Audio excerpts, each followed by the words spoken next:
This is Hot Edition. We're live. Money is up here at Desawe Kanda. Also live on Kesmi 107.1 in Tamale and beyond. We're live on W93.5 in Wa and beyond. Coming up this evening, one confirmed dead and schools remain shut after police clash with youth in Kweu Bepong. We'll give you details of this rather unfortunate incident earlier today here on Hot Edition. Also this evening, rife concerns over air quality in the country's capital emerge. Plus, 82 bills to be presented and considered in Parliament as the House resumes tomorrow. 82 of them, including the anti-LGBTQ plus bill. We'll give you details of these and more, plus the latest in business, sports and entertainment over the next 60 minutes here on Hot Edition on 3FM 92.7. I am Alfred Ocansey. Welcome.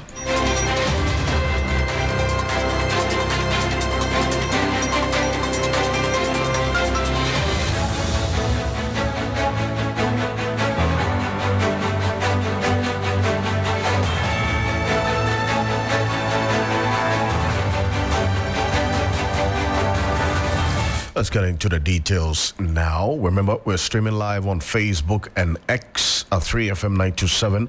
You can log on to Facebook right now, and you can also watch the show right now on Facebook on 3FM 927 as well. Now, the Kweu government hospital has confirmed one death from a gunshot as a result of what's happened today. We understand this is a 60-year-old woman and 3 minor injuries from victims of the Bepong violence. Now, medical superintendent of the hospital, I'm talking about the Kweu Government Hospital, Dr.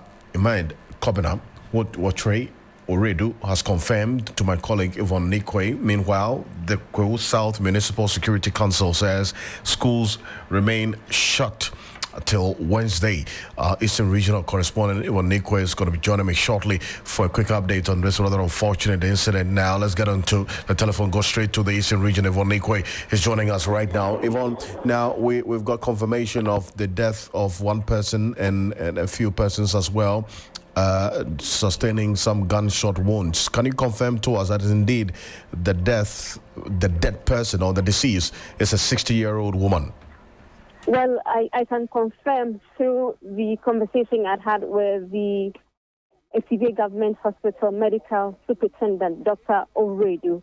He says that the patients they saw Sunday afternoon were victims of the Bepong violence. 4 of them were brought to their facility. 1 was injured, which is a 60-year-old woman, and then 2 other female and a male who are in stable conditions, just that they have minor conditions affecting their scalp, pellet of their skin, and their eye, all confirmed from gunshot wounds from the Bepong violence. I see. Now, what's the latest to this? Because this is something that has been building for, at least for the past few days gone by. So what's the security situation there as a result of this latest clash?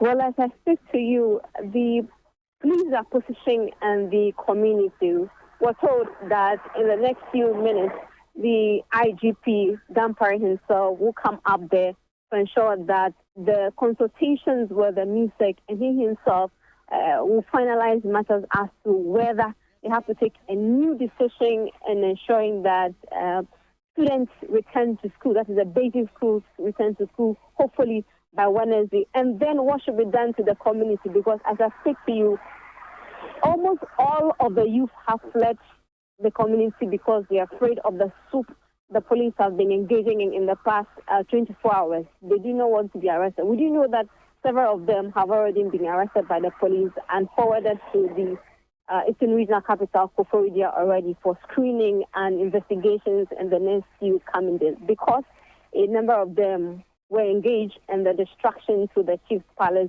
and motorcycle belonging to the police. I see. And we're also getting information that some 46 more persons have been arrested in connection with the attacks in Kweu Bepong. Can you confirm this for us?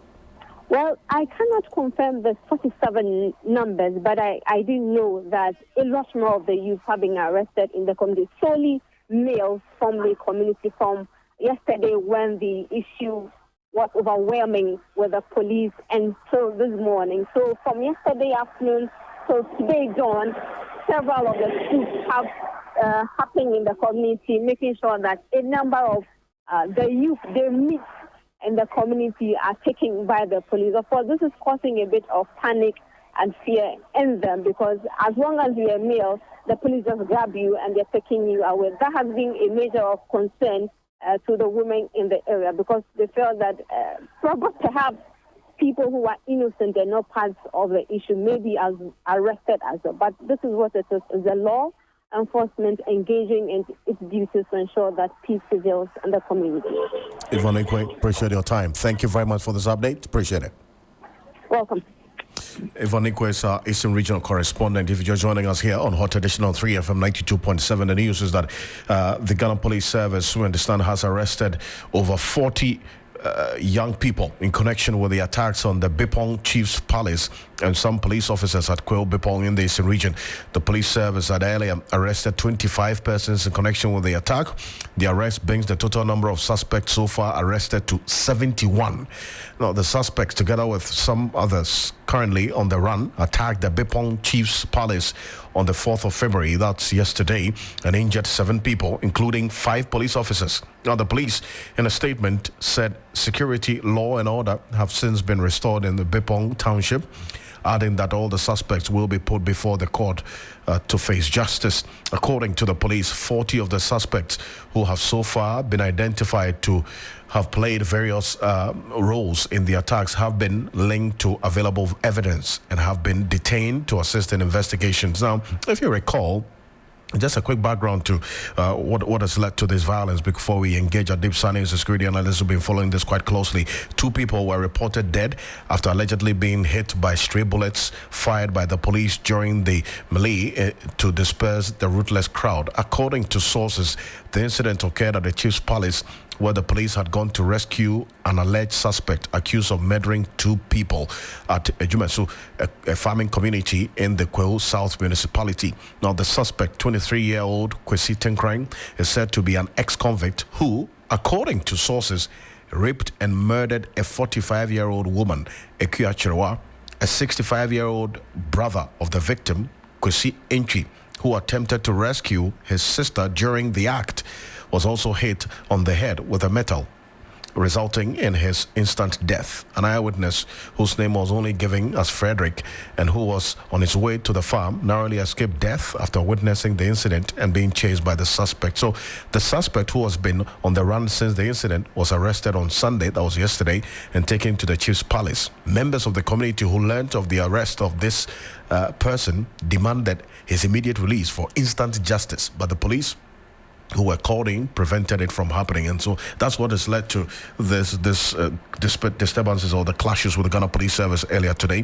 Adib Sani is a security analyst who's been joining us on the telephone. Adib, it's something you've been following quite closely, and the evolution of events that has led to this. We understand over 70 of the young people have so far been arrested in connection with this latest clashes there. Now, but taking into consideration the background I just gave, what led to this clashes today? Could this situation have been handled any better? Absolutely. But we need to ask ourselves certain fundamental questions. What would make the people so angry? A suspect is in the custody of the police. Surely it boils down to the issue we've been speaking about for far too long. The issue of trust and confidence in the police, because some people have had a cause or a reason to believe that when suspects are arrested, the prosecution rate or the manner in which the prosecution is even done wouldn't be that effective, and it's likely you might see the person back in the streets. But that notwithstanding, Alfred, Ghana is not a jungle. We are governed by the rule of law. Okay, there's no justification whatsoever, even if the person is a serial killer and has killed over 100 people, for instant injustice to be visited on him. I think he still has the right to a fair hearing in a competent court of jurisdiction. But what boggles my mind is why the police would arrest the suspect and take him to the Chief's Palace rather than the police station. And I think it brings back the issue of, the questions you just asked, whether it could have been done better. For an issue as fragile as this, because quite obviously the suspect was on a killing spree, the arrest could have been made and him moved out of that jurisdiction ASAP. All right. But for him to be brought back to the same town and taken to the same chief palace, I think was a goof on the part of the police, who could have handled it better. Secondly, I think the police could have reached out to the community through the chiefs, get them to understand that, look, we would make sure justice is served. We would make sure this man would never walk in the streets of the town again and would be in jail for the rest of his life. But if there's no confidence in the process, then it becomes a bit of a challenge. And the last bit is what would give the people that temerity, to confront the police in the manner that they did. And it's not the first time. Just recently, there were some demolitions at near Bachuna Fintech. The people came out in their numbers and besieged the police station in that area. So it looks like that respect that Ghanaians used to have in the police in the past, in the master say, I should bring you to the police station days. It's not what we are seeing today. And that, I must say, is quite worrying and gives us room for reflection. It's a very important point to make, and that leads to the next issue, where, at least based on the background that we have gathered from our sources on the ground, this incident that occurred at the Chief's Palace, where the police had gone to rescue this alleged suspect accused of murdering two people. These are two people at the Jumaso, this farming community in Kwehu South Municipality. We understand a 23-year-old, this Kwesi Chinkrine, who is said to have been the alleged suspect, is an ex-convict who, according to our sources, is alleged to have raped and murdered a 45-year-old woman, Ekua Chiriwa. Now, it is on the basis of this that the youth were agitated, because of the record of this young man in the area. How else can this matter be resolved? Because at least as we speak, there's been reinforcement of the police on the ground, but that is just an interim measure. So what has to be done going forward? Well, I think the police has a lot of heart to win to restore some level of confidence in the work they do. Because without people trusting in the work of the police, trust me, it will be literally impossible for the police to do anything meaningful or progressive in that area. Secondly, they don't just have to speak to the people, but prove to the people that the police is up to the task. I must say, prosecution rate in Ghana is very low, especially outside of Accra, Kumasi, and other big cities. When you go to the hinterlands, people perpetrate all manner of crimes and are left out of the hook. There's no accountability whatsoever. And I think that is what is making people agitated and making them feel the only way out of such is to engage in instant injustice. Just last week, we heard about the imprisonment terms, the sentencing of the individuals charged for the murder of Major Mahama. So that, I think, should send a clear message to Ghanaians to the effect that we are not a jungle. We are a country that is governed by the rule of law, and whatever it is, it has to go through the right process. But that would also be possible where the people have the trust and confidence so badly needed in states, institutions, capacity and capability to deal with such situations. And I think that is what is lacking, and that is what is making the people feel they can handle this, and to the extent of even engaging the police in such a violent encounter. Adib, appreciate your time on this. I thank you very much. And we understand there's relative calm in the area, but the police is very careful in their statement in making the point quite strongly that this is not the end of the matter. As you indicated, there's a lot more that needs to be done to gain the trust of the people. Adib Sani is a security analyst who's been monitoring the situation there in the Kwehu area. And as we're speaking to you right now, according to the statement from the Ghana Police Service, there's some relative calm that has been restored in the area, but fact. If you're just joining us, this is what has been happening in the area, specifically the Ghana Police Service indicating that over 70 young people have been arrested at Kwewu Bipong in the eastern region after an attack on the Chief's Palace in the area, which led to some 4 police officers also being injured as a result of that. The suspects, together with some others currently on the run, attacked the Bipong Chief's Palace yesterday, injured 7 people, including 5 police officers. The police in the statement says security, law and order have been restored and there's relative calm, but they're very mindful of the situation as a very slippery one on the ground right now. This was as a result of, according to the sources that we have, the Chief's Palace being besieged by the young people who indicated that an alleged suspect of a murder case had been sent to the Chief's Palace by the Ghana Police Service, and questions have been asked as to why this suspect, 23-year-old Kwesi Tinkrang, who is said to be an ex-convict, who according to sources allegedly raped and murdered a 45-year-old woman, Ekuya Chirwa, was sent to the Chief's Palace instead of the police station when he was arrested by the Ghana Police Service. These are questions that obviously remains to be answered, and this is something we'll keep an eye on as it plays out here on Hot Edition on 3FM 92.7. But organized labor has begun wearing red and hoisting red flags to demand that government withdraws the implementation of the 15% VAT. Labour says it will intensify the display of the red armbands by the close of this week. At the main entrance of the Trade Union Congress, red bands have been hung. The TUC has also again hoisted red flags to ensure that Labour is upset by the decision by government. Already, the decision by the Labour to demonstrate has compelled government to convene a cabinet meeting. That's the information that we have. The meeting indicated that government has intended to halt the implementation of the 15% VAT on electricity. That has not been officially communicated as yet, even though there's been some publications to the effect that government has botched the idea of this 15% VAT on electricity, but there hasn't been any official communication to that effect from government. So we cannot state here that that decision has been dropped as yet. But Deputy Secretary General of the TUC, Joshua Ansah, says Labour will proceed with the decision to demonstrate if government does not come out officially to communicate the decision to drop this VAT on electricity. 3FM 92.7. Its decision to actually put 15% VAT on the electricity bill. It's prudent and think that it should officially communicate to organized labor. Then organized labor, you will use that communication to reconvene. It's a meeting to actually discuss and take another decision, because we said in our first communique that the only thing we want is a total and unconditional withdrawal of the 15% VAT.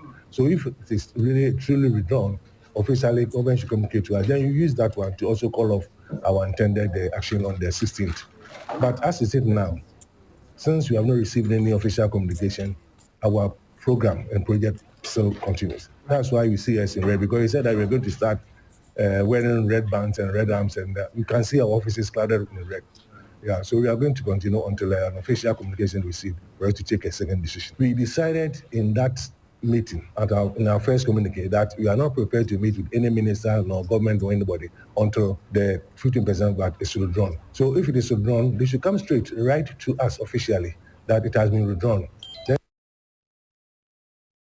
So while we are at it, the leadership of the Industrial and Commercial Workers Union also hanged red flags around their necks. The General Secretary, Morgan Ayone, says Labour will ensure that government complies with its demands. The unions in education, the Ghana National Association of Teachers, and the National Association of Graduate Teachers also displayed red. Both the General Secretary of NAT, that's Thomas Musa, and President of NAGRAD, Angel Kabano, said the Ghana Police Service has been notified already. That we are still at the situation we were on Friday. So as we speak, government have not sent any official letter to organize labor. So we're just hearing that there are certain imprints in the social media. But social media is a free highway for information, and anybody can make information. So we don't have any information from government. So you still stand by your earlier decision? Absolutely. What has been the preparation so far? Yes, as I speak to you, leadership is preparing the information letter to be given to the Ghana police, which will be done by 12 o'clock. Offices are gradually opening, and for me, within a few hours, we'll be mounting our red flag in front of our office. And as you can see, I am draped in red. My finance officer, Mr. Lamptey, is in red. My other officers, when they come in, they are going to come in red. And that is what is happening in almost all the union offices and secretariats. Are you not sending fears about? No, we are just showing our displeasure and our anger and the fact that government is beginning to down us with taxes unprecedented in the history of this country. Now, the Secretariat of the Ghana Registered Nurses and Midwives Association was also draped with red. And this is the president, Perpetual Foriampo, for talking. It's not going to be helpful for us to have any decent living, and that is why we are calling for its withdrawal. Probably my final question is, so in case the demonstration is carried out, from the GNM, how many members are we looking at to hit the streets? I cannot give you a number, but I can tell you that we will be there in our numbers because we are waiting silently by close of today to see whether any official communication will be released. And if we don't get anything by tomorrow, our letter to the employer will go. And we are setting out all the modalities to ensure that our members are released to participate fully in the national demonstration. The employer will go. And we are setting out all the modalities to ensure that our members are released to participate fully in the national demonstrations. I mean, beyond Greater Accra, in all the other regions. So that's the president of the Ghana Registered Nurses and Midwives Association talking as that's Perpetual Foriampo. We'll be following this quite closely as well and get some reactions for you here on Hot Edition on 3FM 92.7. Remember, we're also live on Kesmi 107.1 in Tamale and beyond. We're live on W 93.5 in Wa and beyond. Now, Parliament is expected to resume sitting tomorrow to begin one of its two sessions ahead of a dissolution of the House after the election in 2024, specifically the 7th of December. 82 bills, 82 of them are expected to be presented to the House. Now, key bills like the anti-LGBTQ plus bill and anti-witchcraft bills are expected to dominate discussions in a House that will have many of its members hoping to enjoy their final days following their inability to have a shot at a possible return to the House on the ticket of their various political parties. And my colleague Martin Esiedu is joining me in studio with the details of the release from Parliament.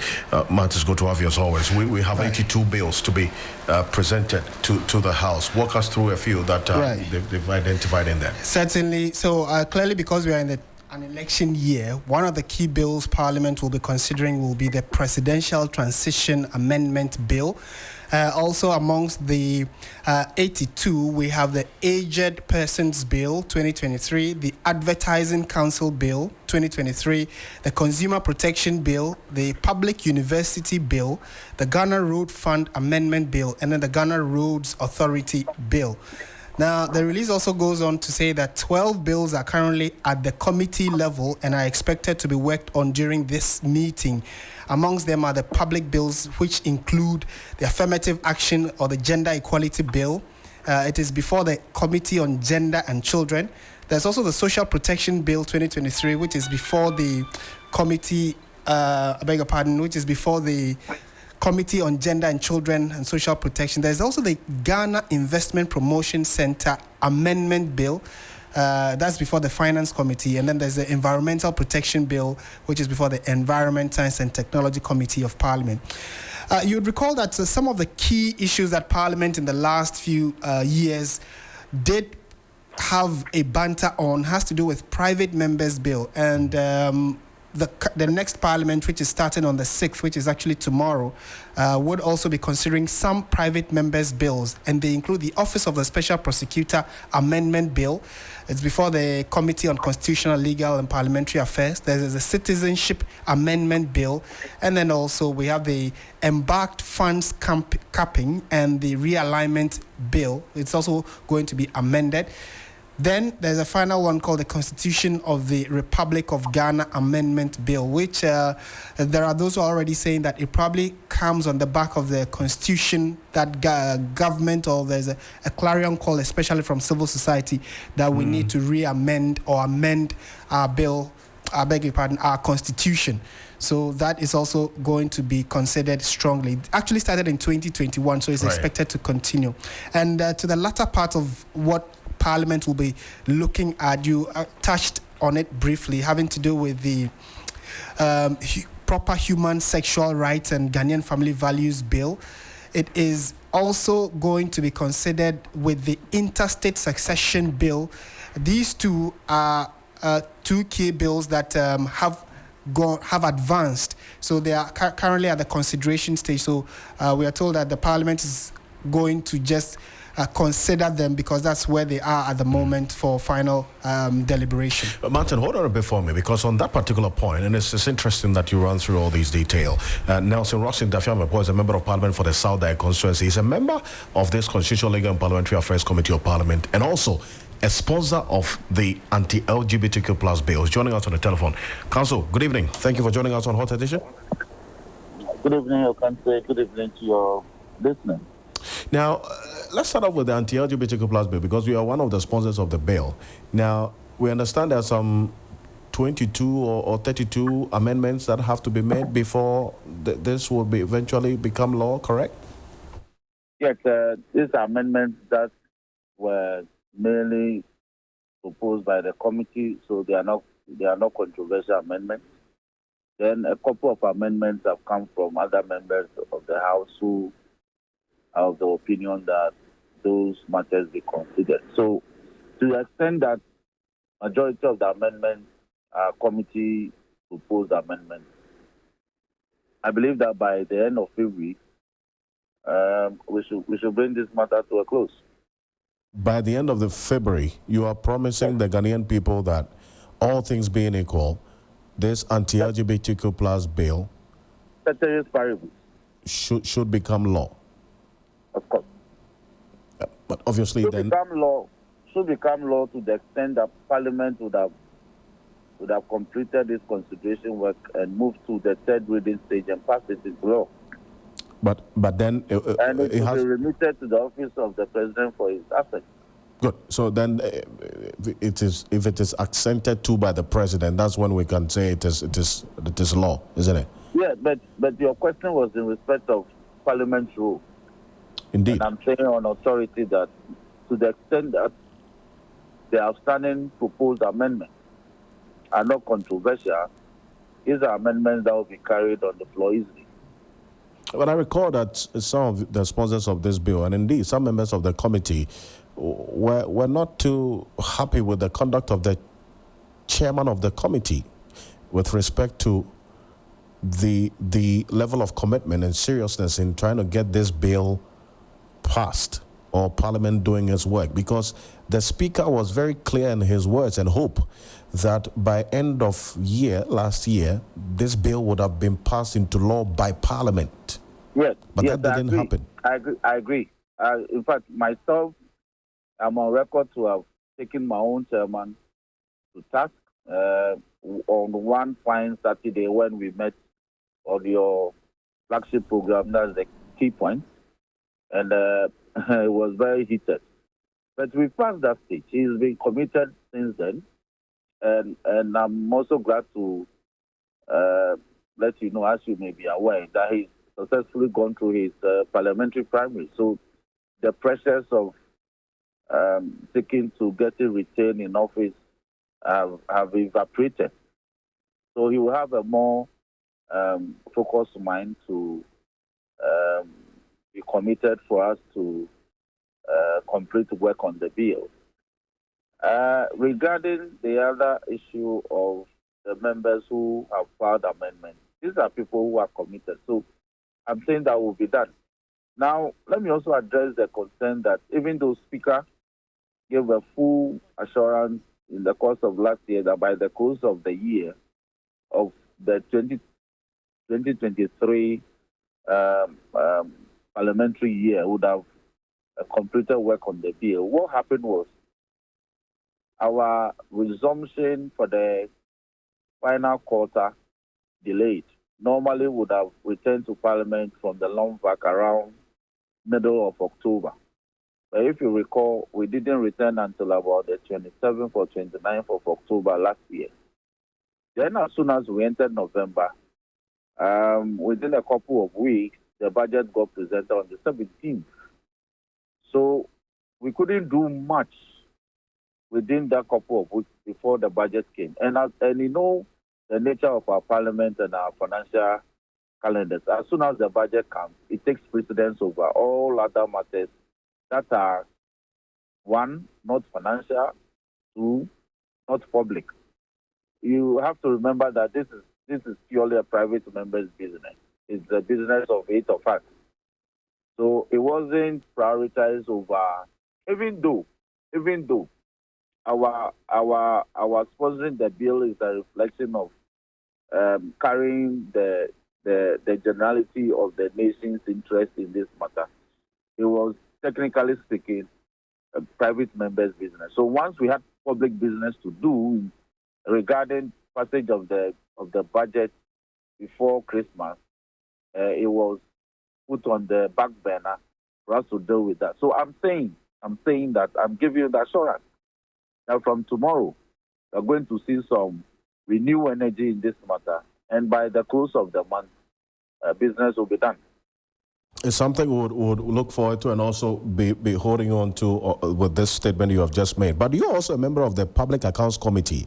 So that's going to be my next story, and it's good that you stay with that a bit, because your committee has issued a directive for the arrest of the Northern Regional Director of the National Sports Authority due to the failure to deposit over 160,000 cedis in internally generated funds. He failed to pay the funds into the designated consolidated fund transit account of the National Sports Authority. I'm just going to play a quick insert from the chairman of the committee, James Klucha-Veji, and I'll have you speak to a few things. But this is what happened at the committee level earlier today.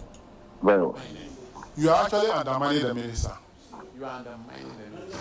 You are actually undermining the minister. It's not good. It's not good. No. It's a choice. It is not good. It's not good. Chairman, I will never ever disrespect him. He's my senior and he's like my brother. He's my senior and he's my brother. And never had anything such thing happen. Honorable Roxy. Chairman, thank you very much. Mr. Tieku, your transfer letter, do you have a copy here? Mr. Chairman, my phone is off, but I think I have it on my phone. You will have it on your phone. Your phone is off. My phone is off, as we speak. But do you recall the content of the letter? Because you just told the committee that the letter referenced 2 regions. Do you still stand by it? Yes, please. The letter was,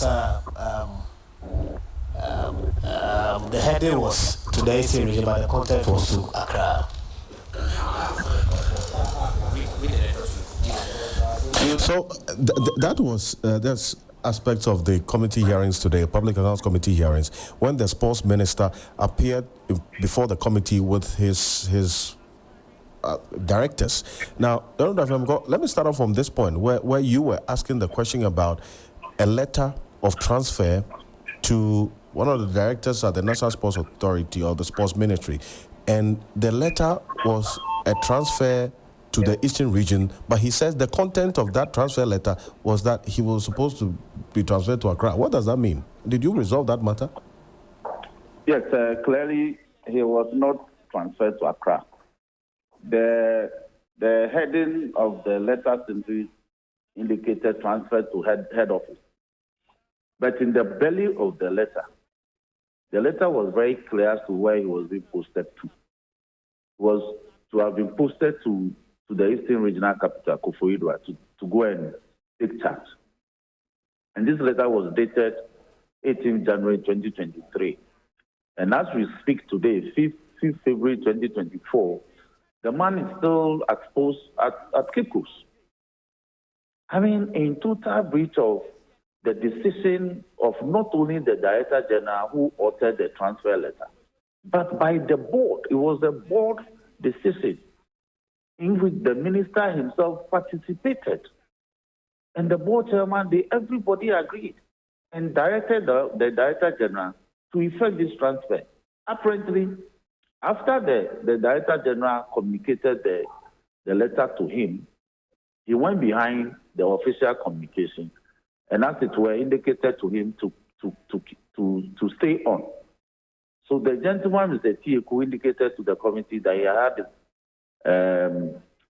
exposed receipt of the letter discussions with the Director General, and that is why he remained exposed in Cape Coast. And I indicated to him that, technically speaking, he has abandoned post. So I sought to find out who was validating him for purposes of taking his salary. He told me that he was validating himself. He was validating himself? Yes, of course. I mean, given our validating process now, somebody must validate you for purposes of earning your salary to state that you actually work for the month to earn your wage. And the man says he was validating himself. But that's a breach of the process, isn't it? That's a big breach. That is why it was part of these reasons why the chairman thought that some serious action ought to be taken in respect of matters concerning the National Sports Authority. That is why those who the auditors flag as not having transferred in excess of 162,000 to the appropriate account for which they were invited, and having failed to appear without reason, decided that, well, then the transfer was willful, that is the breach of law was willful, and so the law should take its course and got them to be arrested and directed the minister to make arrangements for the police to go and to go into the matter as instructed. There's a lot of rot that has been uncovered over the past 1 week or so that you've been sitting as Public Accounts Committee. The concern of the Ghanaian people is that with all this, you make recommendations as a committee. We don't hear as to how far-reaching the recommendations are in retrieving our money that has been diverted into private pockets. So do you, as members of the committee, get concerned that some of your recommendations are not carried through? Yes, we are. But everything boils down to the legal framework underpinning the work of the committee and Parliament itself. The work of Parliament and the committee itself. So I'm one of the people advocating for some form of amendment to the provisions regarding this matter, so that Parliament can have one power of arrest. Now we don't have a power of arrest, so if you want to deal with a public officer who has been indicted in the report, you have to have recourse to the police. But we have a police station here. We should be able to have that direct power to do so.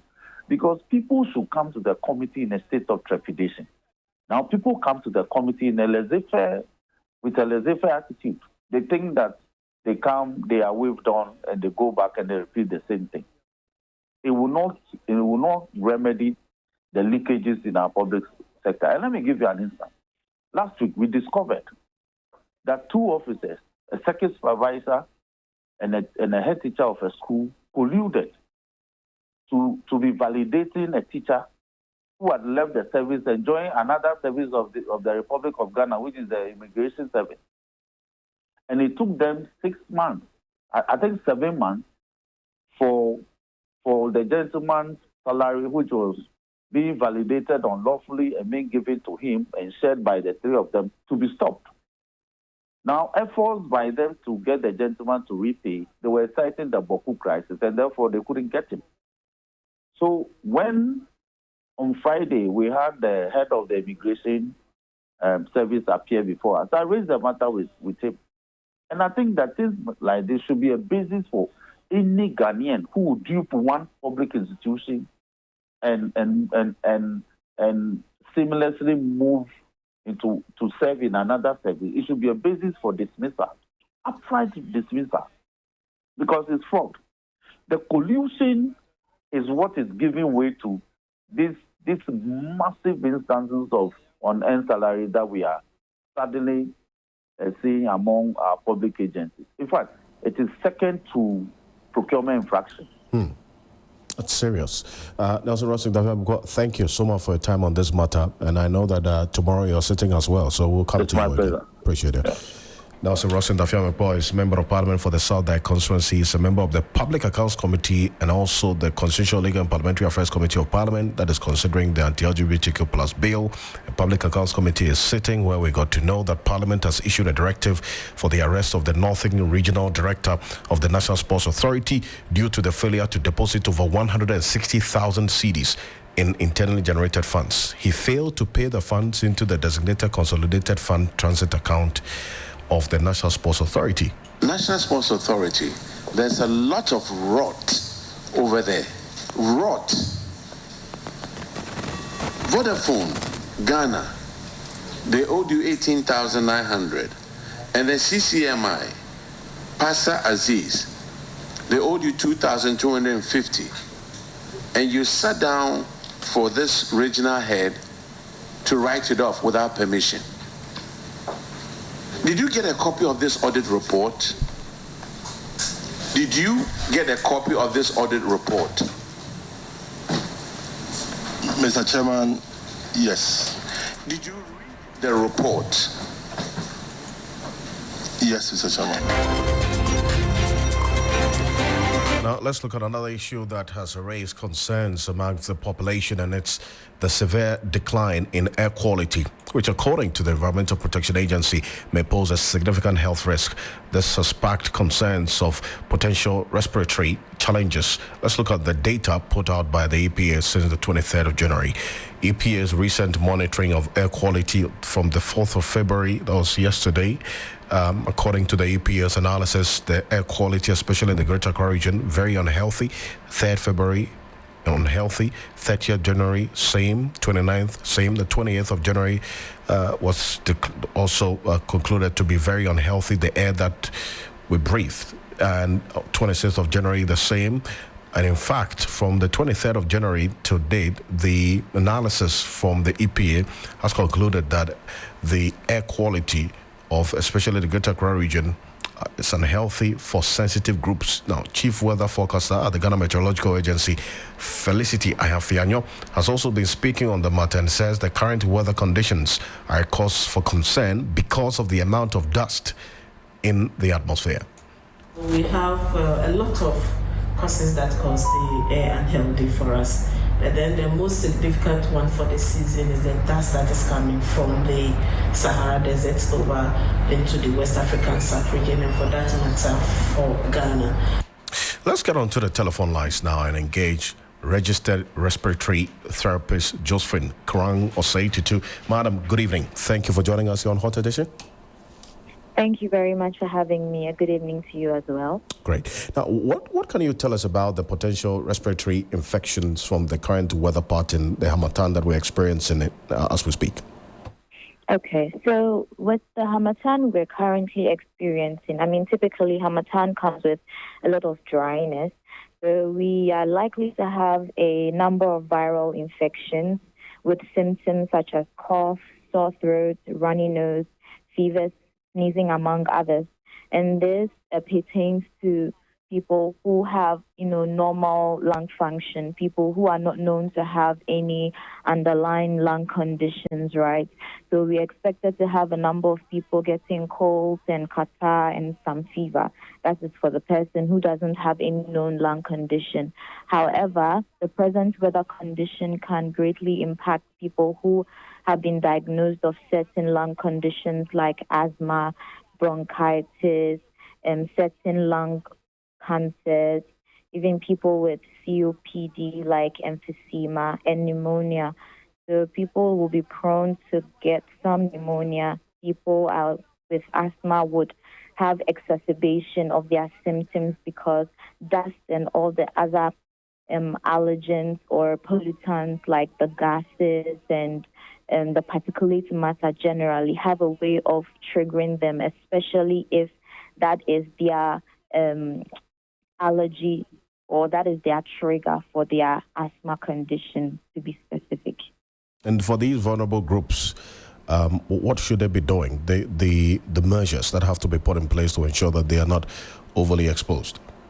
Okay, so for the people who are generally having chronic conditions, right?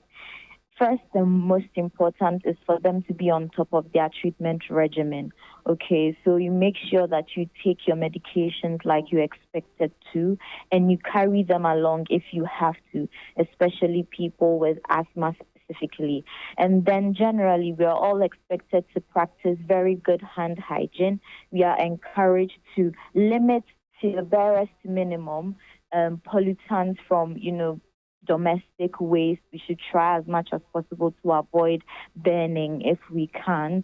And then we should do well to do a lot of dusting and clean up our houses, our rugs, our carpets, dust around generally. And while doing so, it'll be ideal to be in a nose mask so that you don't expose yourself further. We are also encouraged to eat lots of fruits and vegetables, and above all, keep ourselves hydrated. Okay, if you don't have a lot of business doing outside, it will be safer and better for you to stay indoors.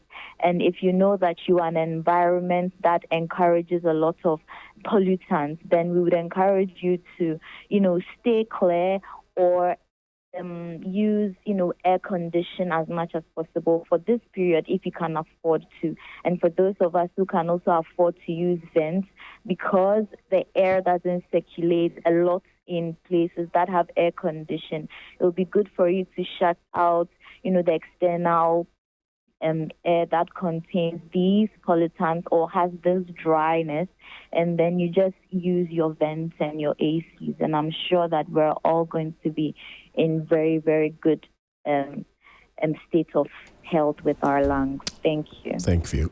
Josephine, appreciate your time on this. Thank you very much. It was my pleasure. That's Josephine Oskrang Osei-Tutu, who is a registered respiratory therapist there. So live here on Hot Edition. We'll be back shortly with the business news with Michael Ogbodo. Stay with us.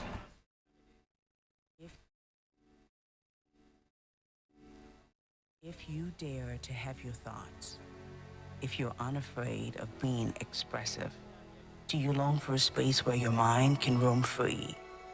Tune in every Thursday from 9 p.m. on 3FM 92.7, Uncensored, with Stephanie Benson, where the night is as limitless as your imagination.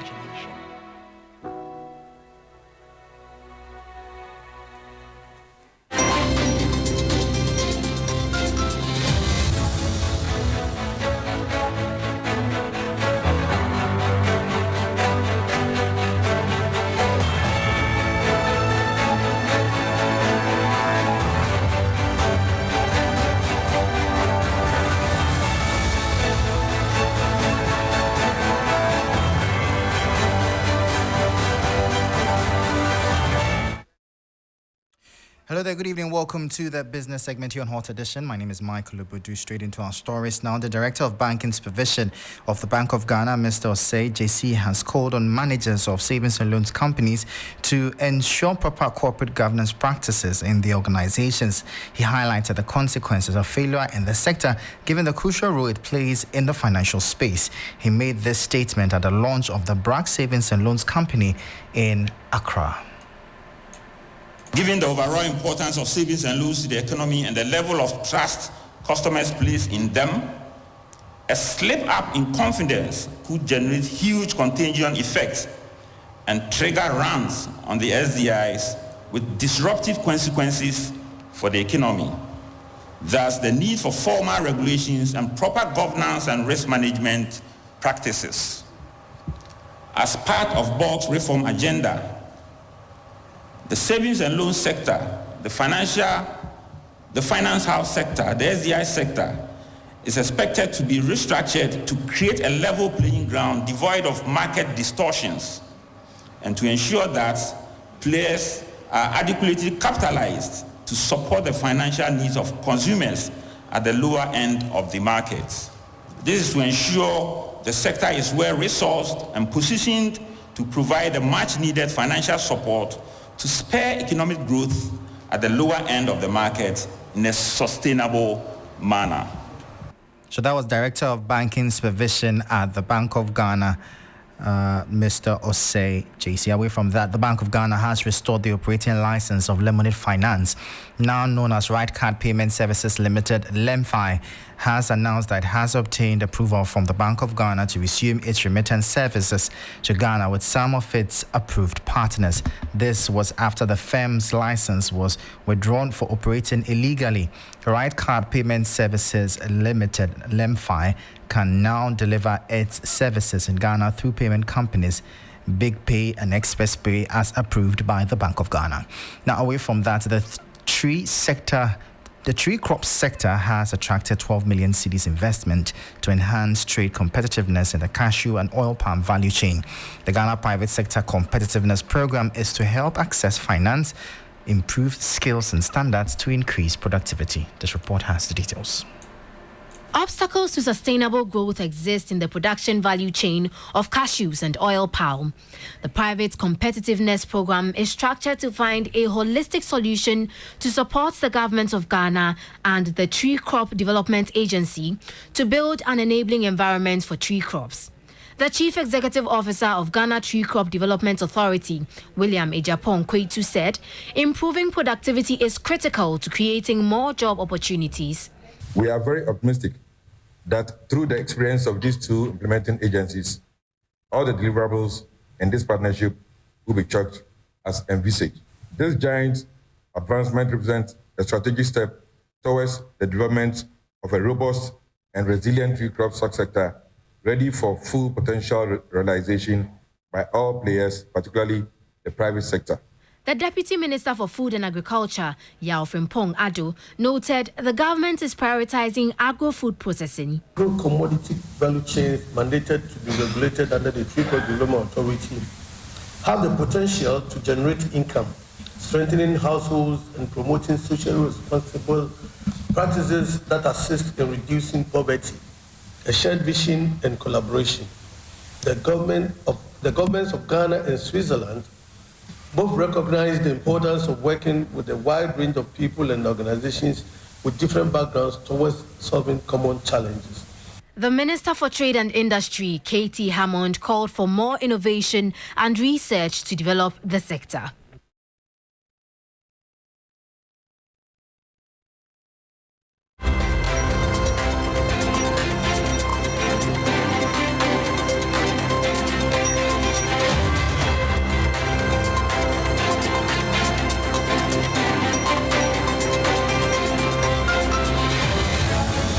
On that note, that'll be all for today's edition of the business segment here on Hot Edition. For more business stories, please check out our website. It's 3news.com. I'm Michael Lubudu. Thank you for listening. As always, please stay safe. Up next, the sports, and Billy is on standby to bring you the updates from the world of sports. Stay tuned.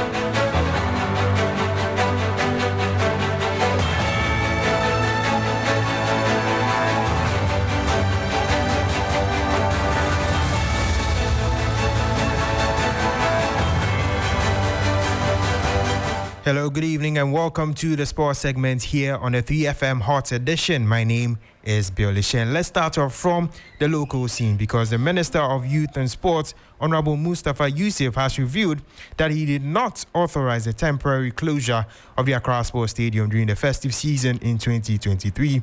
The NSA had announced the closure of the stadium for musical concerts and other activities in December. I did called him to ask, and he said and my major concern was on the pitch, because the pitch during that time, even though the National Sports Authority by law is the authority having the powers to manage all the sporting facilities for us and then to ensure that they are in good shape. Once we have a major tournament coming, the African Games, and we have also the Premiership ongoing, my major concern is how much are we getting from this social events that we are giving out to these facilities to, whether even if they use it, we're able to maintain this facility. It's something that I've engaged the Director General that going forward, this should not be done. That was Honorable Mustafa Yusuf, the Minister of Youth and Sports. The Director General of the National Sports Authority, Professor Peter Chumesi, has defended the NSA's decision on the closure of the Accra Sports Stadium in December 2023. He says that the closure wasn't a new thing and added that the condition of the pitch is back to where it once was. For other purposes, like for example, congresses, I think MPP, NDC congresses, they were all held there. They were all held there. Other non-sporting activities occurring in our stadia, it's not new. This is not the first time Professor Chumesi is granting permission for the usage of the facility for other non-sporting. It's done all the time. Even in independence celebration, we did it in Tamale, we did it in Cape Coast Stadium, we did it in Kumasi Babaya Sports Stadium. We do it. But the question is, are you able to recover it and get back the sporting activities? Yes, we do. We're able to recover. That brings an end to the sports segment here on the 3FM Hot Edition. My name is Bill Shen. Up next is entertainment with Akofa.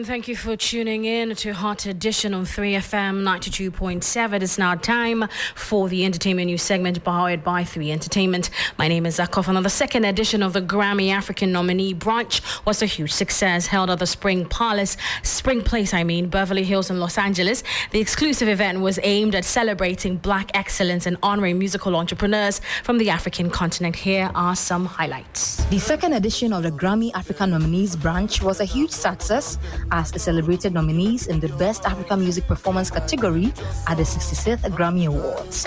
And here we are in Los Angeles. It's all about the African nominee brunch, and it's happening here at Spring Place, of course, organized by Cuba Enterprise, and I am your host. So I'm here looking forward to meeting all the nominees if they should show up. I'm keeping my fingers crossed, but also just giving a shout out to everybody back in Ghana, back home. We're here repping Ghana live in color. The exclusive event, which was held at the Spring Place, Beverly Hills in Los Angeles, had in attendance top music executives, producers, and musical entrepreneurs from the African continent as part of its guest list. Touchdown, also get me. That time, no one nothing. Looking like a million bucks. Clean like a religious. Beyond the fun and excitement, the African Nominees Branch also provided an opportunity for networking and connecting with industry professionals. Just happy that we have so many talented people around. We have lots of Africans around as well.